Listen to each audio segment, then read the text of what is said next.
Thousands of displaced people flee clashes between the army and M23 rebels around the strategic town of Sake, 27 kilometers from the town of Goma. They join large numbers of internally displaced people already in camps around Goma. Many, like Furaha, have been sleeping in the open with her 7 children since they arrived here.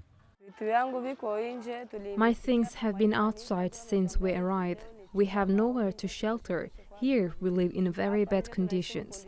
When we want to eat the food we receive, there are flies everywhere. We don't know what to do.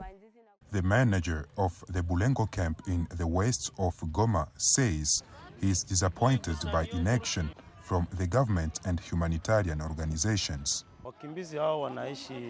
These newly arrived displaced people are living in poor conditions. To support themselves, they go to forests far from the camp to look for dead wood to sell. But once there, the ladies are raped. I'm afraid the displaced will starve to death. The United Nations says the city of Goma is hosting more than 500,000 displaced people.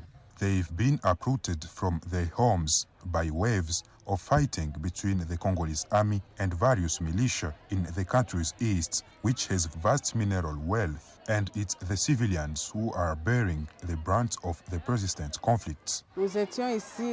We were there when the new displaced people arrived, and we noticed that after they had settled in, there were a lot of sick people, with several children suffering from diarrhea. What we fear is a cholera epidemic because not enough hygienic measures are in place. As a local NGO, we have set up committees to encourage people to observe the rules of hygiene. Goma residents now fear they could run out of food because they've been cut off from the farms that the city relies on. But the government insists it will not negotiate with the M23 rebels to end the fighting or let Goma fall into their hands. Zanem Nety Zaidi, TRT World, Goma, DRC.